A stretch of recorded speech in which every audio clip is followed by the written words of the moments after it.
Hey y'all, welcome to the Southern Appalachian Herbal Podcast. I'm Judson Carroll and I'm an herbalist. I'm also a wild crafter, a gardener, and herb grower. I'm coming to you from high atop the beautiful Blue Ridge Mountains of North Carolina, just a stone's throw from the Tennessee line, overlooking the Pisgah National Forest. Absolutely surrounded by the bounty of God's green earth. I spent most of my life wandering these mountains and learning about plants from the old-timers and all sorts of characters. On this show, we'll talk about herbs and how to use them, how to find them, how to grow them, how to make preparations. We'll talk about a lot of things. We can also talk about permaculture, homesteading, foraging, and living off the land. Most anything, really. You can email me at southernappalachianherbs@gmail.com if you have a question or a comment. You can also contact me through the Grow Network, where I'm a regular contributor and a moderator for the forums. And my blog is, of course, southernappalachianherbs@blogspot.com. All right, y'all. I'm going to sit my guitar down and let's talk about herbs.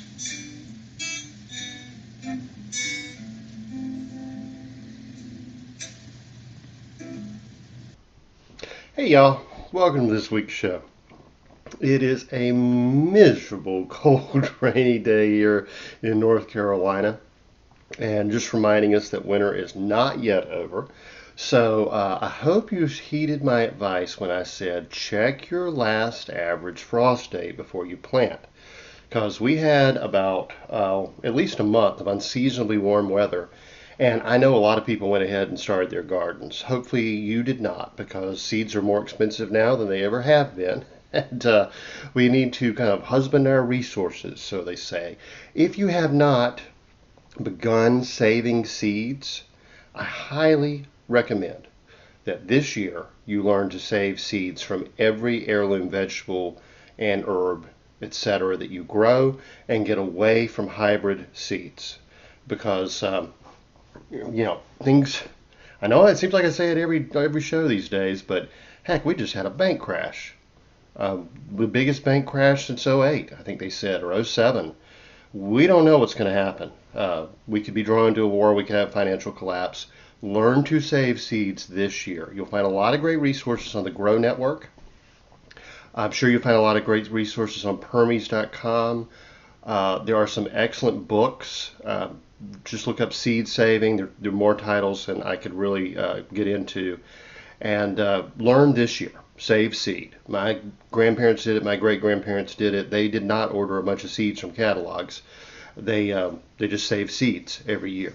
And if you do that, I mean, you are increasing your resilience to world events every single season. And seeds need to be stored properly.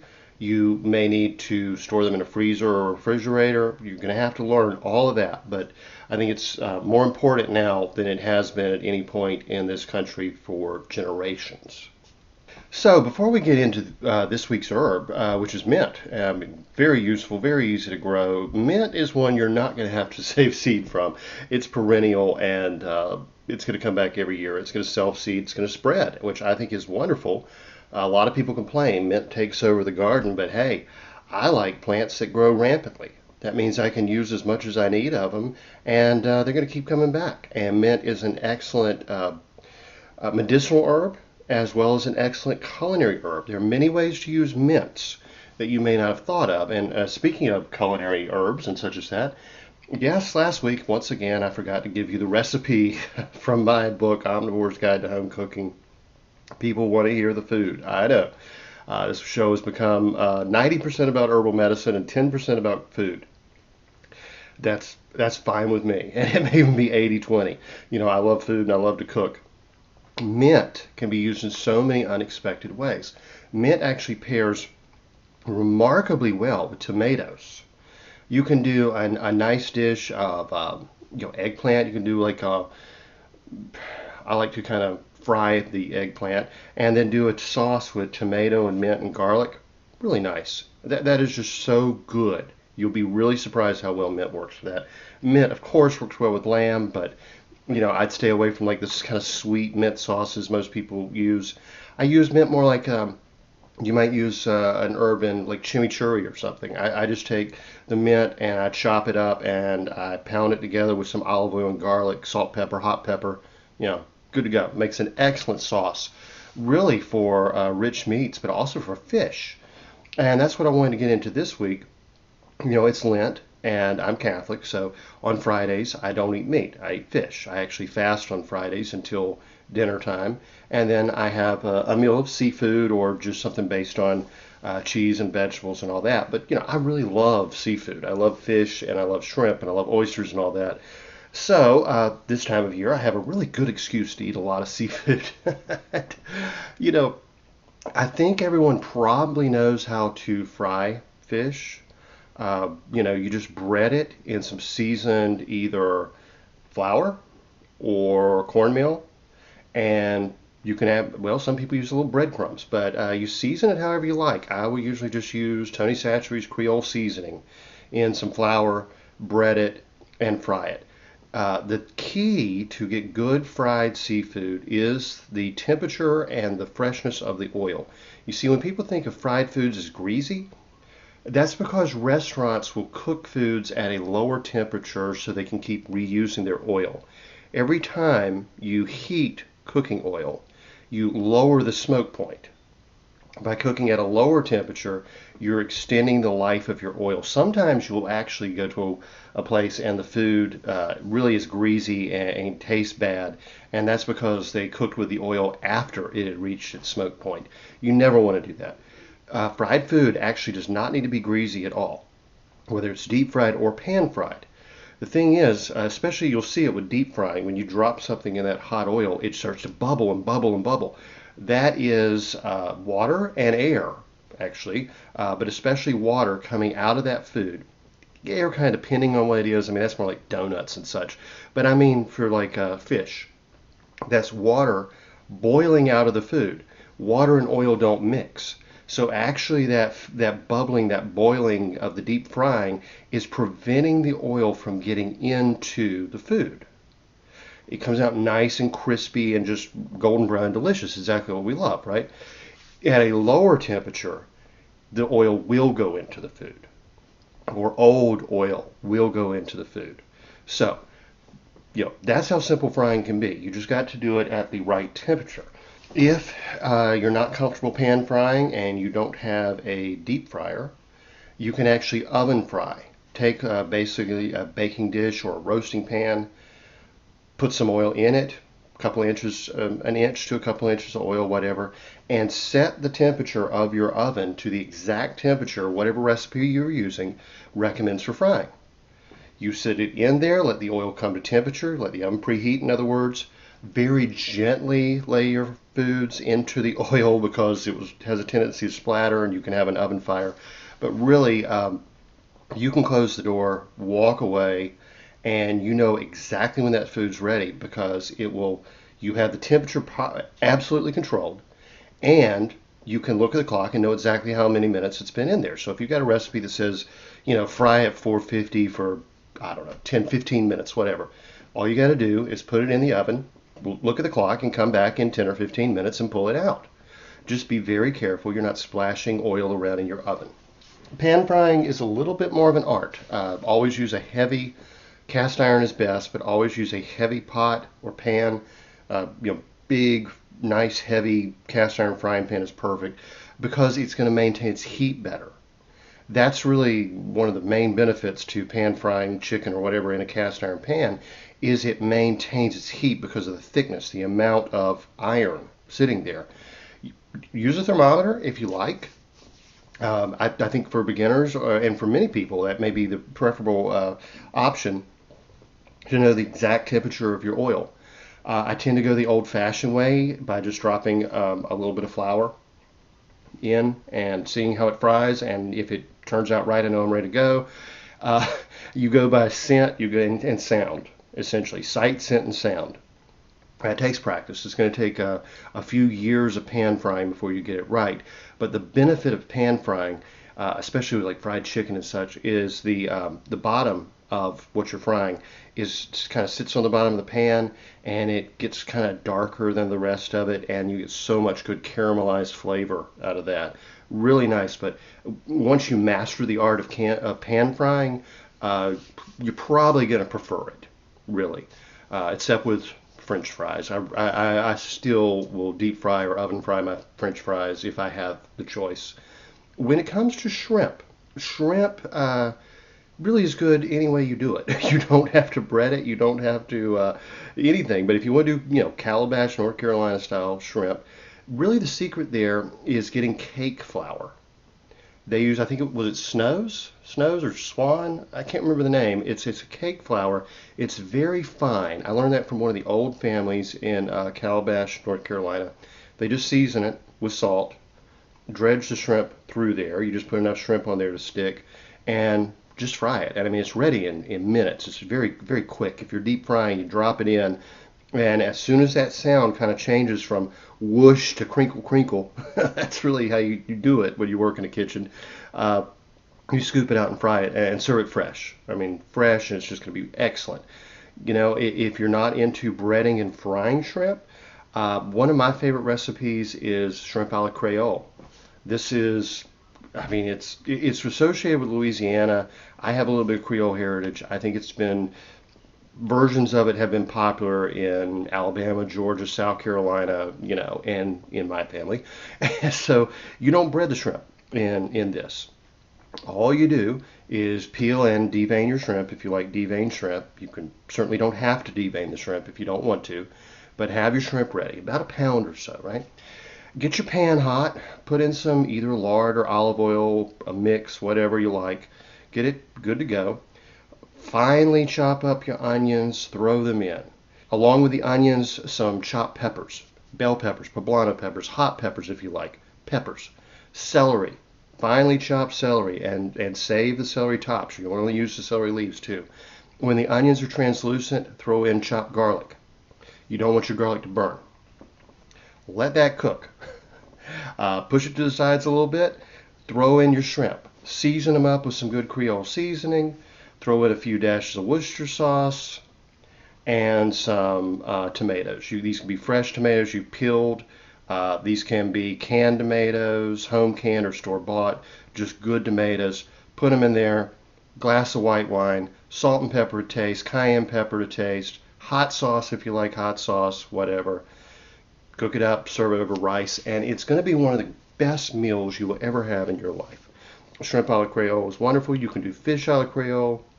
You can do any chicken, game meat, whatever. Frog legs a la Creole is phenomenal. That's actually one of my favorite ways to cook frog legs.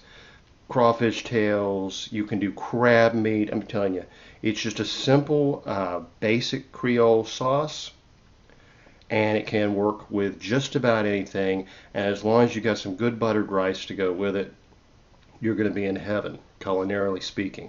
Honestly, one of the very best things there is. Don't leave out that glass of wine now. I mean, unless you're an alcoholic and you cannot have wine, most of the alcohol is going to cook off, but as it does, it's going to bring amazing flavor to the dish. People say, can you substitute the glass of wine? I say not really. Not really. Yeah, you could substitute with a beer if you prefer that flavor. The alcohol really does something to it, but if you were using beer because it has no acidity like the white wine would, or if you were really trying not to use wine, yeah, you could use a little stock, a little broth, and some lemon. You want the acidity, so I would probably even add a little splash of lemon even if I was using the white wine, if it was not a very acidic wine. I love Sauvignon Blanc. It tends to be a little more acidic. If you're using like a very oaky, vanilla, rounded, rich flavored Chardonnay, yeah, I would definitely throw in a little bit of lemon or lime, a little citrus zest, the juice, whatever, whatever you like. Probably you could even, if you had some good vinegar, and I don't mean like distilled white vinegar, like a sherry wine vinegar, that would be good. That would be a good option. Maybe a teaspoon of it, just to bring that acidity and that little bit of sweetness. Rice wine vinegar would be an excellent option. Those are really two of my favorite vinegars. Usually use red wine or white wine vinegar, or sherry wine vinegar, or rice wine vinegar, which is a real go-to because it's got a wonderful flavor. I definitely would not use apple cider vinegar or distilled white vinegar for such as that, and no reason to use the balsamic. I mean, balsamic vinegar, the real stuff, is crazy expensive, and the cheap stuff is made with a lot of caramel color and artificial flavoring. So really, I'm going to go for a sherry vinegar. A lot of times, a lot of recipes that call for balsamic. Really good stuff. So now let's get into the mints. Oh, and as far as herbs to season that a la Creole dish, yeah, mint would be a nice one. Actually, it's not going to taste minty. It actually is going to taste more like oregano, and oregano could be used, marjoram, certainly parsley. I put parsley in everything, so that really should have been in the first list of ingredients. And those celery leaves. So in that shrimp a la Creole, definitely put in some parsley and celery leaves, whether fresh or dried. Like I said, I really like oregano. Rosemary wouldn't be too bad in there. Um, whatever you like, really, but definitely the parsley and the celery tops, and a lot of onion and garlic. Chives would be fine, whatever. Green onion, scallion, shallot, whatever you like. So anyway, let's get into those mint family of herbs. The mints are, they're almost ubiquitous, okay? Definitely one of the first plants I found in the wild, in the mountains, were the mints that either grow there wild or were brought in by the early settlers. Usually walking around, I can find spearmint, I can find peppermint, I can find apple mint. Apple mint's a really nice one that it's a soft, it's not a strongly minty one. Wonderful to use in cooking and salads and such as that. And see, the mints are really great in salads, by the way. If you have a nice fresh tossed salad and you're having, you don't want mint tea. I'm not big on mint juleps, but I will tell you how to make one. I just don't like to sweeten up my whiskey. I don't have that much of a sweet tooth, but you can eat a lot of mint. As I said, it pairs wonderfully with tomatoes. So just like you might take some basil and sliced tomato and some mozzarella or feta cheese and a little olive oil, salt and pepper, and make sort of a salad out of that, you can do the absolute same thing with mint, or you can combine mint and basil. They actually pair very well together.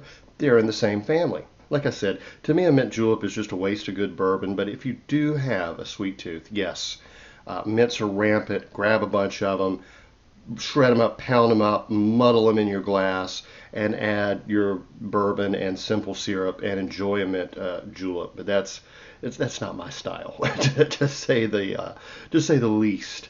There's so many other herbs that are in the mint family. I mean, my yard is absolutely full of self-heal. I'm going to cover that under a separate topic because it has unique wound healing, blood stopping abilities.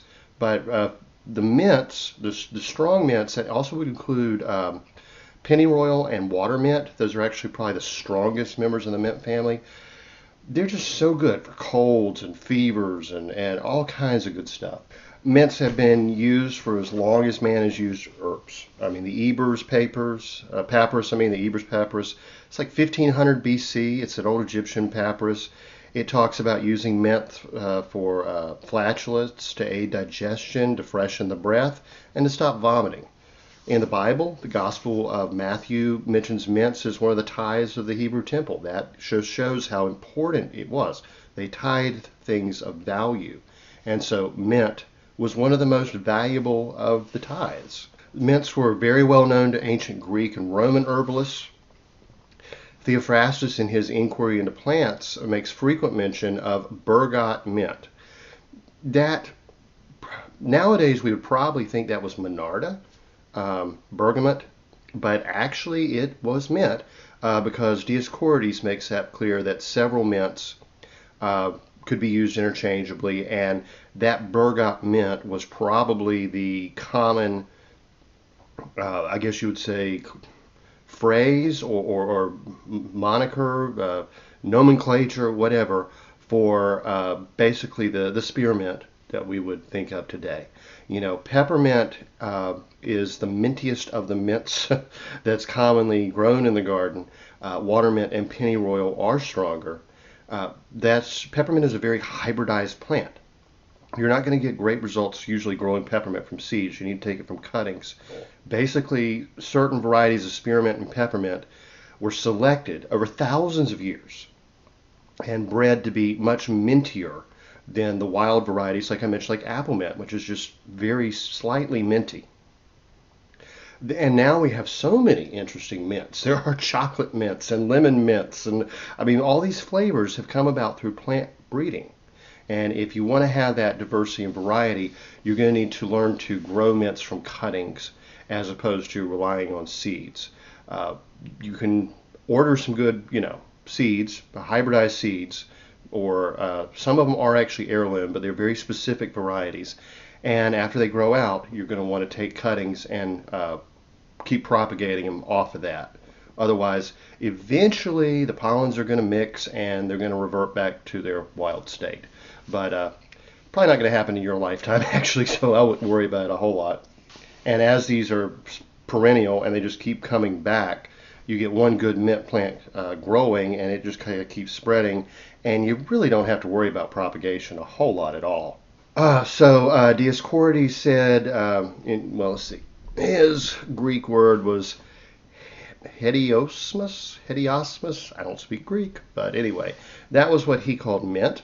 And he said it's a well-known little herb that is warming and astringent, drying. As a result, the juice of it taken with vinegar stops blood, kills roundworms, and encourages lust. He considered mint to be an aphrodisiac, amazingly.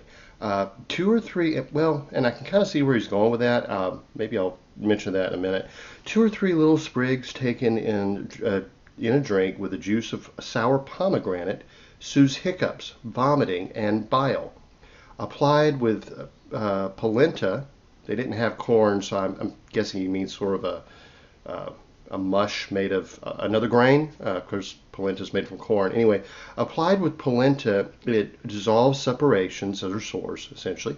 Applied to the forehead, it eases headaches, it soothes swelling and extension of the breasts, and with salt, it is a poultice for dog bites. The juice with honey and water helps earaches. Applied to women before sexual intercourse, it causes inconception. Somehow they used it as a contraceptive. Again, I can kind of see where he's going with that. Probably wouldn't rely on that if that's something you're worried about. It's one of the nice things about being Catholic. We don't use contraception, so I don't have to worry about such. Rubbed on, it makes a rough tongue smooth. It keeps milk from curdling if the leaves are steeped in it. That's actually a very old use for milk. They would put a very old use for mint. They would put mint in milk to preserve it. Wow, that's hard to say, and especially if I was to call it mentha. They would put mentha in milk to, but anyway, mentha is the Latin name for mints, by the way. Mint does have an antimicrobial property. Thomas Elpel in Botany for a Day says he would take mint and kind of grind it up in his hands, chew it in his mouth before drinking water of a creek if he doesn't know if the creek water is clean. The mint has those nice antimicrobial properties, so it has been used as a preservative for both milk and certain meats throughout time. These herbs like oregano and sage and mint and such were essential to purify water before they had any other way to help purify water, but also are where we get our sausages from, because those spices help prevent the meat from turning. So another reason you want to grow mint in your garden. He says, finally, it is good for the stomach and fit for sauce. It is also called mentha. The Romans call it minta, some nephtha, and that's where we start getting into the confusion of the names, because there are many, many names for the mints. And if you think Dioscorides was a fan of mint, Pliny the Elder actually attributed 41 remedies to mint. I don't think I have time to go through all of them, but I'll get a few. He said the very smell of mint reanimates the spirits. The flavor gives a remarkable zest to food, hence it is generally an ingredient in our sauces. It has an effect of preventing milk from turning sour or curdling or thickening. Hence, it is generally put into milk used for drinking to prevent any danger of persons being choked in a curdled state. It is administered also for the purpose in water or honeyed water. It is generally thought, too, that it is the consequence of this property that impedes generation by preventing the seminal fluids from obtaining their requisite consistency. So that's what Dioscorides was referring to, and I won't go into any detail on that, but I think we can figure out what they're talking about. In males as well as females that arrest bleeding, it has the property with the latter of suspending the menstrual discharge, taken in water with amylum, I'm not sure what that is, And I'm not sure actually what he's talking about. Oh, I think he's trying to say colic issues. So he's basically saying indigestion. He said it was used for the cure of abscesses of the uterus, um, diseases of the liver, for spitting of blood, admirable remedy for ulcerations of the head, good for the trachea, good to reduce phlegm, good for the voice when a person is going to make a speech or sing. And yes, it has been used for centuries for speakers and singers. I mean, mint is one of the best for the voice. Swelling of the throat, tonsils, yeah, and of course very good for swollen tonsils, sore throats, affections of the lungs, good for hiccups and vomiting. He said it was a good cure for cholera and internal fluxes of blood. It could be used as a liniment applied to the temples for a headache. And taken internally, he even thought it was an antidote for the stings of scorpions, sea scorpions, and serpents. So I seriously hope I never encounter a sea scorpion. That sounds terrifying. As a liniment, it is also applied for defluxion of the eyes and all eruptions of the head, as well as maladies of the rectum. Let's see, he said it could help prevent chafing of the skin. Used in a combination with honey wine, it was employed for ear infections or earaches. He said it was good for the spleen. You can tell the ancient Greeks pretty much thought mint was a heal-all, and they actually had a legend where there was this old couple, and they were very pious and very humble and fairly poor, and two deities, whatever, gods, came in human form and asked to dine with them. And because they were such, good, pious, religious folks, of course they didn't turn away a stranger, even though they didn't recognize them as being deities. And so they brought out whatever food they had. First thing they did was rub the table down with mint. You got to remember, not only did people not bathe a lot back then, and things were a little stinky. They didn't have internal plumbing, not internal plumbing, indoor plumbing. They also had issue with food poisoning, and that antimicrobial nature of the mint would have helped prevent food poisoning. And because they were so kind to these deities, they turned them into, I think it was two trees that would live to be thousands of years old, connected to each other, so they would never suffer the loss and grief of losing one or the other. And anyway, that's how important mints were to the ancient world. They were used in religious ceremonies, they were used in cooking, they were used in herbal medicine. They were just universally used. They were used to purify water or milk that could otherwise make you sick.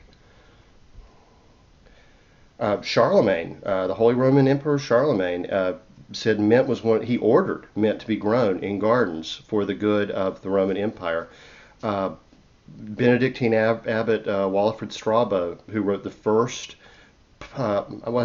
we also call it a modern herbal, the first herbal written after ancient Greece and Rome, the first herbal of Christendom in the 800s, who was actually the tutor to Charlemagne's grandchildren, very pivotal figure in herbalism and Western history.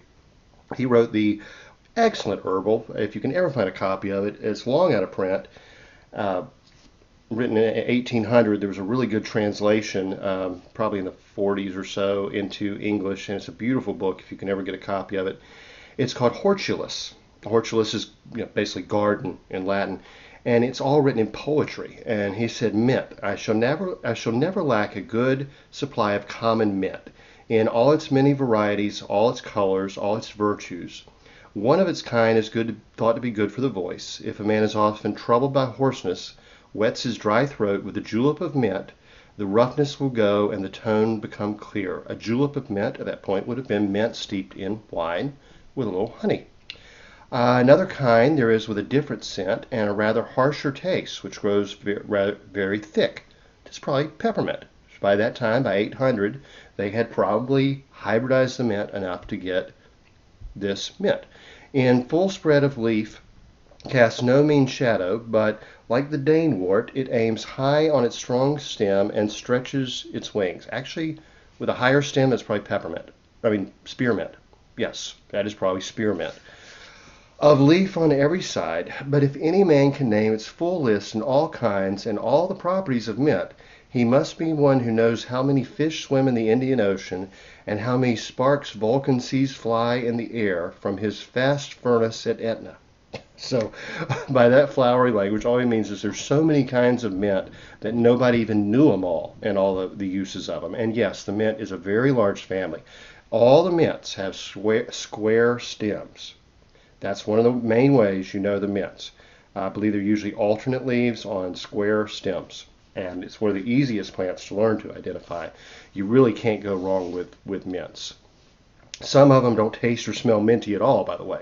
Some of them are really interesting plants like Coleus or I believe even Melissa officinalis or catnip. These are all in the mint families. And yeah, I mean, like Coleus is bitter, but it's strongly sedative. Actually, all the three I just mentioned have sedative, muscle relaxing, slightly narcotic properties, depending on how they're used. But the mints are fairly safe. I'll just go ahead and say, I mentioned it before, the only death attributed to herbal medicine that has been documented in the United States was a lady around 1900, 1920 or so that tried to cause an abortion by using pennyroyal. She used the essential oil of pennyroyal and bled to death from every orifice of her body. Do not use a lot of mint if you're pregnant, okay? Be careful with the mint. Show them the respect due. Don't use essential oils internally, especially if you're pregnant. You may get the abortion you're looking for, but you will probably die, and you'll probably injure yourself to the point you'll never recover. So, I'm opposed to abortion in the first place, and I can tell you a lot of the herbal books that recommend herbs for such are very dangerous and written by irresponsible people. So always remember that. But the mints are generally considered safe, used in the amounts that we would use normally, not going to the extremes, and not using essential oils. Always remember that the pennyroyal and the water mint are the strongest, and if any of them are going to cause you trouble, those are probably going to be the two. By 1100, 1080 to 1100, somewhere in there, St. Hildegard von Bingen wrote specifically of spearmint. So we do know the mints had been improved by 1100, and so that probably was the one that Walfrid Strawba was talking about. She said that spearmint is of moderate and sharp heat, although a little bit temperate.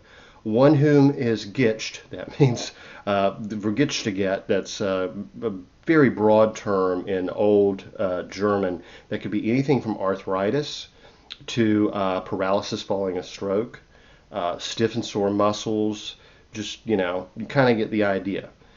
One whom gitched is harming should pound this mint and strain the juice through a cloth and add it to a bit of wine. In the morning, evening, and bedtime he should drink it, and the gitch will recede. Just as salt tempers all food, if too much or too little is added to food, it is bad. So is spearmint. Added moderately to meat and fish or other nourishment, it offers a good flavor to that food and is a good condiment. Indeed, eaten so, it warms the stomach and furnishes good digestion. So, St. Hildegard was recommending moderation with the mints, as I just did. 1500s, Gerard wrote a lot on mints. He said, mint is marvelous and wholesome for the stomach.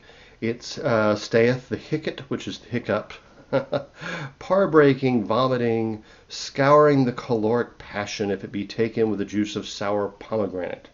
In other words, it was good for digestion. It stoppeth the coughing up of blood, being given with water and vinegar. And he quotes Galen and Pliny and all them. Good against the watering of the eyes and all matters of breaking out on the head, so soles, ulcerations on the head, against infirmities of the fundament, and is a sure remedy for children's sore heads.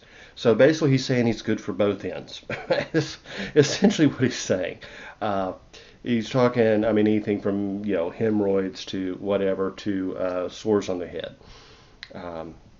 Probably some venereal diseases as well.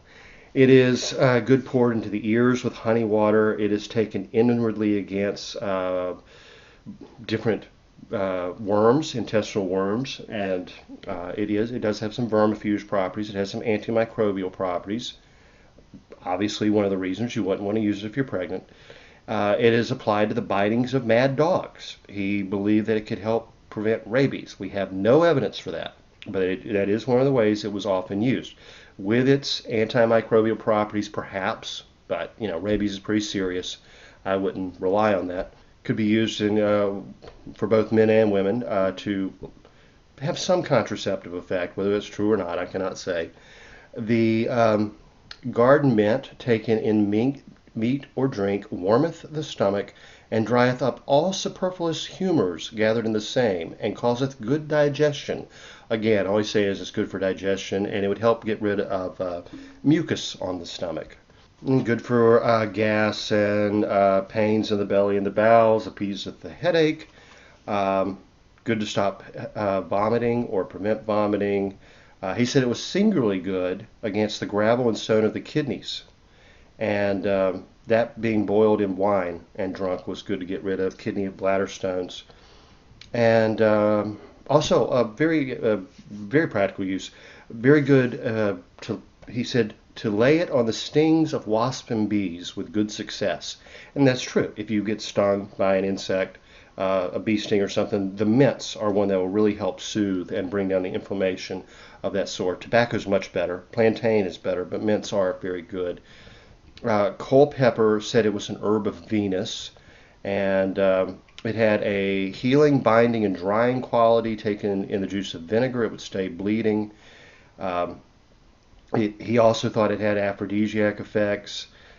He's repeating a lot of things earlier. Herbalist had said helped with swollen breasts. It would help tighten and astringe the tissue and reduce inflammation. He also thought it was good applied with salt to the bite of a mad dog. I don't know about that. Good for earaches, roughness of the tongue, would prevent milk from curdling again, would help prevent menstruation or slow excessive menstruation. Applied to the forehead, temples, it eases pains in the head, sores, especially children's sores, scabs. Chicken pox was probably one of the things he was talking about. Good for the heart, good for the liver. He thought too much would thin the blood, and I think that's probably true, considering that case with the pennyroyal. It would help digestion, reduce the swelling of the spleen. Also recommended it for kidney and bladder stones. He said smelling it would both comfort the head and increase the memory. That may be true. We've seen that with some other aromatic herbs. Decoction gargled in the mouth would cure the gums, sore gums, sore throats, etc., etc., etc. By the 1930s, Miss Grieve kind of broke down the different mints. She talked specifically of spearmint and basically says how it was cultivated by the Romans and introduced into Britain by the Romans. She said that by 1568, Turner had stated that spearmint was in every garden, essentially. And he said, the smell rejoiceth the heart of man, for which cause they used to strew it in the chambers and places of recreation, pleasure, and repose, where feasts and banquets are made. So, yeah, mint has just been, ubiquitous throughout history.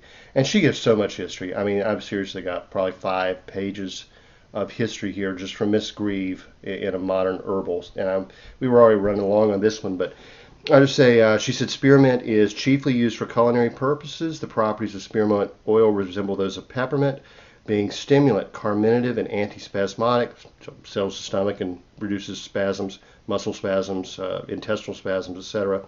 But its effects are less powerful than peppermint, though it is far better adapted to children's maladies. So she was saying that it was less strong than peppermint and should be used for children for hiccups, flatulence, any kind of stomach upset, fevers, sore throats, coughs, vomiting, pains of colic, etc. Peppermint, she says, was also bred by the Greeks and was used to crown emperors. So they had improved the mints to that point. She gets into a lot of history on that one as well, but she says peppermint oil is most extensively used of all the volatile oils, both medicinally and commercially. The characteristic antispasmodic action of the volatile oil is more marked in this than in any other. It adds to its power in relieving the pains arising of the alimentary canal. Basically, she's saying it stops your intestines from cramping. So, diarrhea, upset stomach, etc. Got to be an easier way to say some of these words. Oh boy. She said good stomach medicine, good added to other herbs just to improve the smell and taste. Very good for flatulent colic. Raising the internal heat, it induces perspiration, so that would be good to break a fever, essentially. One that's very common. Combined with elderberry, yarrow, boneset, she thought would banish a cold or influenza within 36 hours. So, wow, And she said there was no danger of an overdose or harmful action on the heart. I don't know if that's true or not, but in the 1930s, they probably had it figured out by then. But peppermint tea could also be used for palpitations of the heart. So there's a really good cold remedy. Things you could definitely be growing in your yard. She said it was good for hysteria and nervous disorders. It would be the antispasmodic properties. She said it was, of course, commonly just very ubiquitously used in herbal medicine, and it probably still is to this day. I just think people overlook it. We just think of it as a mild tea herb. I mean, we're so used to mint tea, we don't think how actually powerful these herbs can actually be. But Botany in a Day, no, Plants for a Future, which is current, says spearmint is a commonly used domestic herbal remedy. A tea made from the leaves has traditionally been used for the treatment of fevers, headaches, digestive disorders, and various minor ailments. The herb is antiemetic, antispasmodic, carminative, diuretic, restorative, stimulant, stomatic. In other words, good for so many things. The stems are macerated and used as poultice on bruises. The essential oil is antiseptic, though in large doses is toxic. Both the essential oil and stems are used in folk remedies for cancer. A poultice prepared from the leaves is also said to be a remedy for tumors. So, how can you have an herb garden without mint in it? Seriously. And learn to identify the plants of the mint family. They're all going to be useful. And as I said, what a combination with tomatoes and garlic, eggplant, meats, fish, just a really underutilized culinary herb in our modern day. We just don't think of mint as much as an herb to be combined with savories as we do, thinking of like mint ice creams and peppermint candies and all that. Mint, start using it in the kitchen and you can find a million recipes it's good in. It really is one of my go-tos. I mean, when I grab some parsley and some mint, I know I'm going to come up with something good. Give it a try. Seriously, you're going to surprise yourself. Don't think of mint as just something to go with sweets. It is one of the very best herbs to go with savories. Y'all have a great week, and I'll talk to you next time. The information in this podcast is not intended to diagnose or treat any disease or condition. Nothing I say or write has been evaluated or approved by the FDA. I'm not a doctor. The U.S. government does not recognize the practice of herbal medicine, and there is no governing body regulating herbalists. Therefore, I'm really just a guy who studies herbs. I'm not offering any advice. I won't even claim that anything I write or say is accurate or true. I can tell you what herbs have been traditionally used for. I can tell you my own experience and if I believe an herb has helped me. I cannot nor would I tell you to do the same. If you use an herb anyone recommends, you are treating yourself.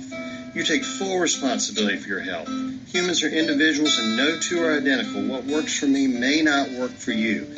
You may have an allergy, a sensitivity, an underlying condition that no one else even shares and you don't even know about.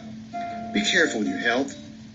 By continuing to listen to my podcast or read my blog, you agree to be responsible for yourself, for your own research, make your own choices, and not to blame me for anything ever.